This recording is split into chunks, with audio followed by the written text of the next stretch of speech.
Hello, hello. Happy Friday. What? Financial Friday.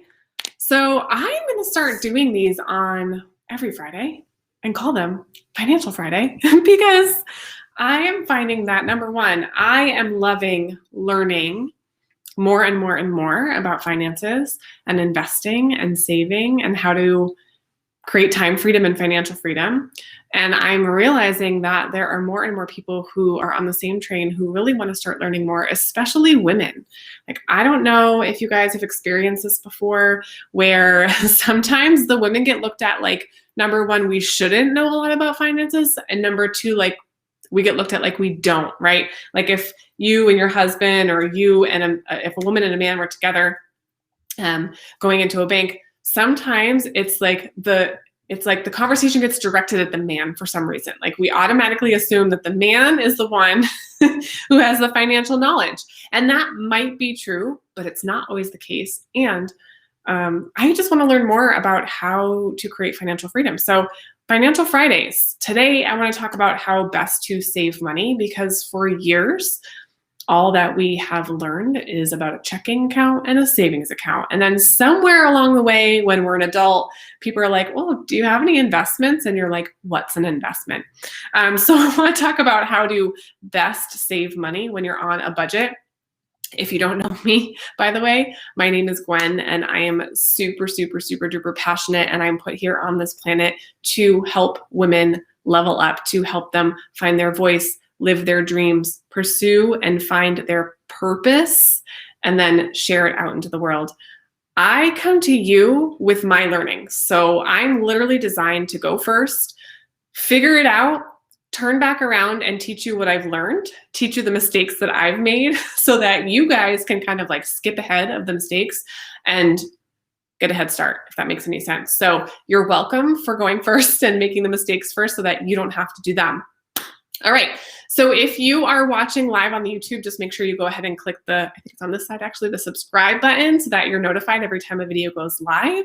And also that little bell, it will give you the ding ding and let you know that we're here so that you can come tune in and have conversation with us, because I don't know about you, but there's nothing better than having chat and conversation and people who are interacting with you when you're chatting. So best ways to save when you're on a budget. Obviously, I took notes, since I have squirrel brain and I like to go off on tangents, but I want to talk about the most important points. All right.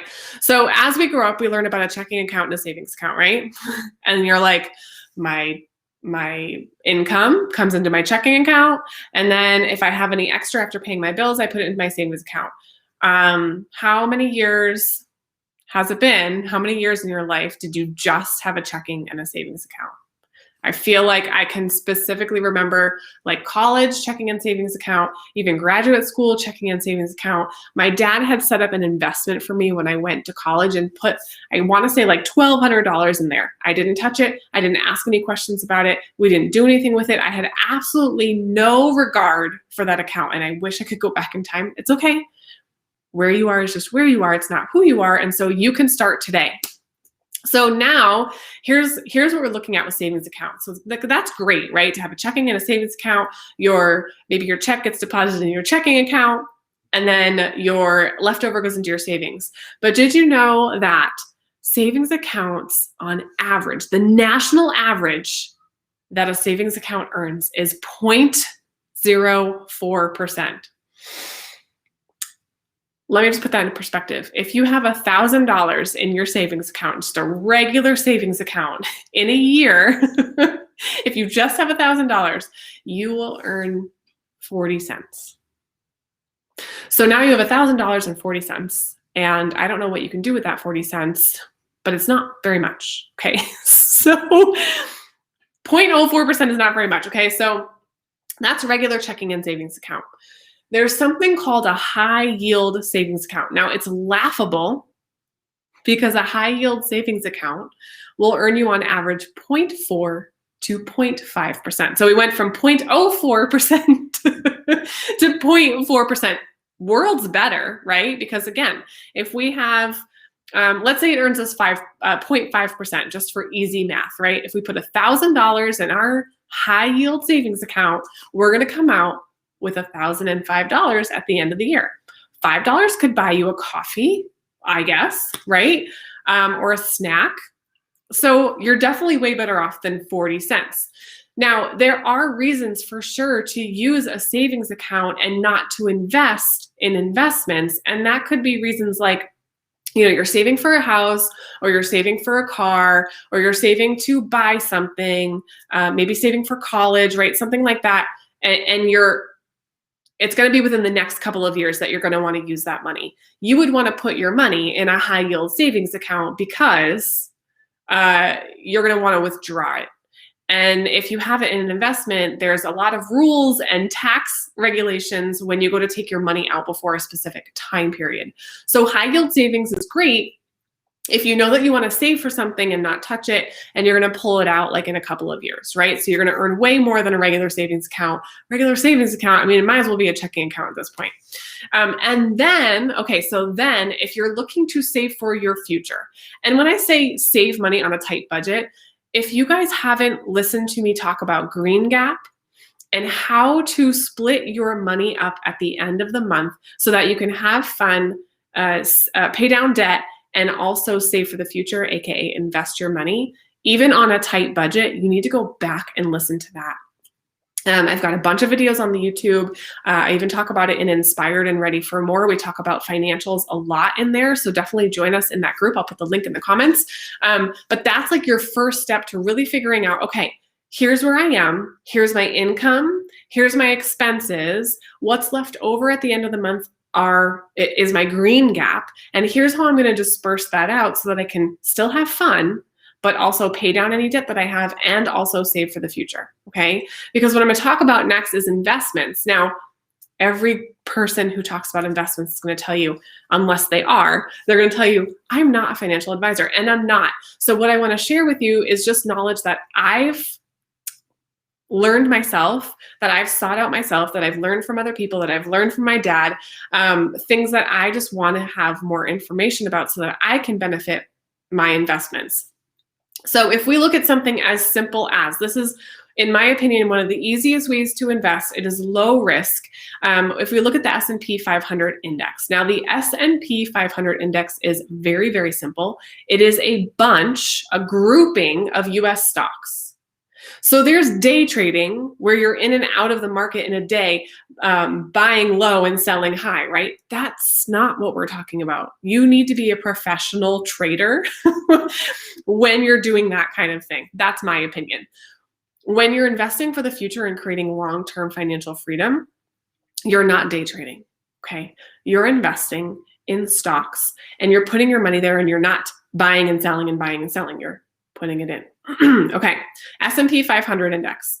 So this is just a group of stocks. And what they did is they took the 500 largest US publicly traded companies. So in this group of stocks, 500 to be specific, you've got things like Apple and Amazon and Facebook and Berkshire Hathaway, right? They're large companies, they're US stocks, they're the 500 largest US publicly traded. You're probably gonna recognize a lot of the names.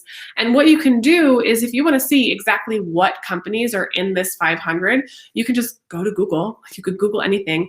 You can go to Vanguard, right? That's who I use, and that's just what I'm used to. And you can just go to their website, search the S&P 500 index. You can pull up all the information about it. It will show you how it's done in the past year, how it's done in the past 5 years, 10 years. It'll give you averages for all that stuff. It'll tell you exactly what 500 stocks are in there, okay? So this is diversified, right? Because there's 500 stocks in there, and it's relatively low risk. You could literally have an automatic withdrawal come out of your bank account. You can set it up on Vanguard to do this. Set it up once a week, or twice a week, or once a month. You pick the amount, say it's $20, automatically out of your bank account comes $20, and into the S&P index it goes.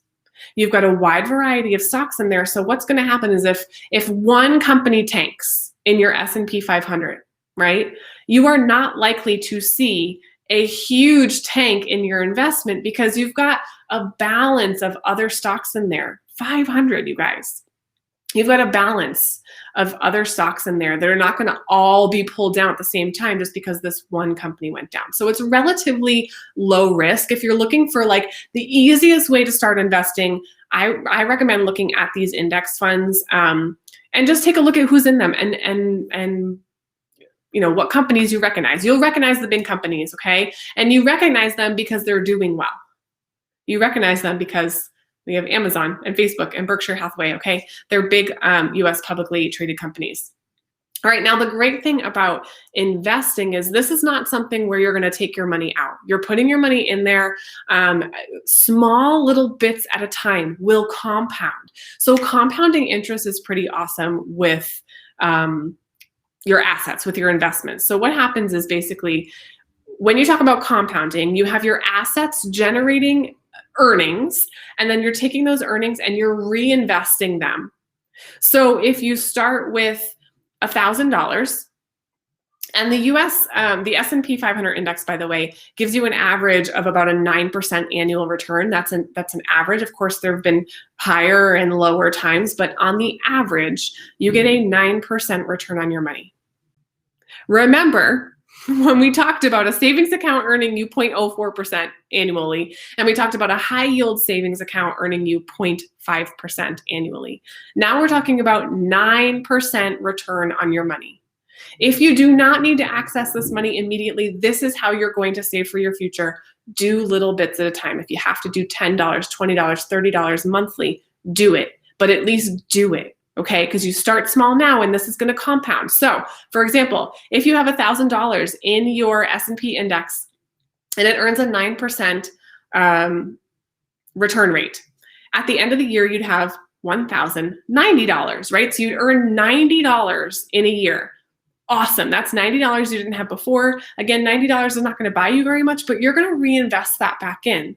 So now you have $1,090 earning 9% interest, right? And you're going to end up with $1,188 in the next year. And you're going to take that extra and you're going to reinvest it back in.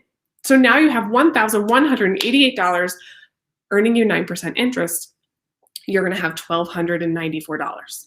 So do you see how fast that compounds? So you might think, even if you start with $500, and you end up with $1,000 at the end of the year, you might think like, oh, it's not very much money. Well, it's not to start with. That compounding interest is going to get you very far. Okay, so that's my little ditty on like, if you don't even know where to invest, start there and just start learning. The Vanguard website, honestly, is amazing. It has all the answers to the questions that you have. What's the difference between a Roth and a traditional, right? We can talk about those two things. But basically, it's how you're taxed, pre-tax or taxed afterwards. So definitely go and look at the difference between a Roth and a traditional. Read about it on Vanguard. They're not trying to like pull a blindfold over you. They're giving you flat out information. Definitely do that research yourself. Because no one can make that decision for you. It's also going to depend on what your income looks like, because your ability to contribute to a Roth versus a traditional might be phased out depending on how high your income is. And then you'll be able to determine which way you want to go. If you don't know where to start, literally go to Vanguard or any of the larger trading companies, wherever you feel comfortable. I just say Vanguard because that's what I have and that's what I'm comfortable with. All you have to do is click on open an account. It couldn't be easier. There's nothing bad going to happen. It's nothing scary, but you've got to start. You just have to start. Even if you put $1 in there, actually I don't know what the minimum amount is that you're allowed to start investing with, but $1, you guys. Just start with something small. Open an account. It's going to ask you all the normal questions. What's your name? What's your address? What funds do you want to invest in? And you can just start with one. Right? You can just start with one. Get your basic info. They will make sure you have a bank account attached to that. They will qualify you and just say, okay, you're a real person, right? Like you have a social security number and you make an income and all that stuff, right? And then you'll be able to invest. So, moral of the story, checking and savings, great. Get paid, pull your money into your checking. But if you're saving for long-term and you want to create financial freedom, you're going to want to put your money into investments. Start looking at the index funds. as a diversified and relatively low risk option for you, and just start. If you don't start, you'll never get there. What was something that I read today? It said 20 minutes of doing something is more valuable than 20 hours of thinking about doing something, right? How long do we spend thinking about doing something? Just do it. Just do it and start today. You will be so happy that you did. And also, if you have children, this is the most important thing. If you have children, start letting them watch you do these things, or start teaching them about these things. You're the one who gets to pass on that knowledge to them. School is not going to teach them that, right? We're the ones who get to pass on the knowledge we wish we had as kids. So go ahead and start passing this on to them as you learn. You can let them know that you don't have all the answers, and you guys can learn together. That's the beauty of it. It's like school for adults and school for kids all together. All right, so if you guys want more information on Green Gap, by the way, come over and join our Inspired and Ready for More group. That's where women are joining a community, a supportive and authentic community, who want to up-level their lives. They're sick and tired of being stressed and overwhelmed and overworked, and maybe lost their way, lost their clarity, lost their purpose, and want to find themselves and really catapult themselves into the world. Create financial freedom, create time freedom, have fun with their family, spend more time with their loved ones, right? Have great relationships. If you are wanting more of that in your life, I'll put the link for Inspired and Ready for More below. Come and join us over there. I hope this has been helpful on Financial Friday. I love you guys. Have a great weekend.